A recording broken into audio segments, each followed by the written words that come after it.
Ja, nu er vi kommet videre fra Revkrogen rundt om Kapelodden over til Korshavn, som er en gammel fiskeplads. Korshavn er et rigtig hyggeligt sted at komme. Der er strøm, der er vand, og så er der også toiletmuligheder. Men hvis man er til fred og ro, så er Korshavn et rigtig godt sted.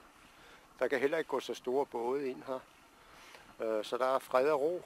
Og har man børn med, ja, så er det et himmerige for krabbefiskeri.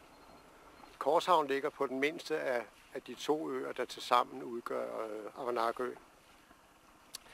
Tidligere var der kun en ebbevej mellem, der forbandt de to øer. Men først i 1937 får man lavet en egentlig vej, så man kan køre tørskoet fra den ene ende af øen til den anden. At det var en ebbevej, man havde, det bevirkede blandt andet, at man i begyndelsen af 1900-tallet, man havde 2 mejerier på Aranakø, og man havde 2 forsamlingshuse.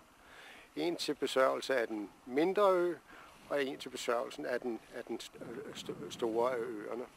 Og det med en samlet befolkning på små 300 mennesker. 2 forsamlingshuse og 2 mejerier. Så de har været godt forsynet. Men med en nuværende vej, der blev lavet i 37, der var det problem løst.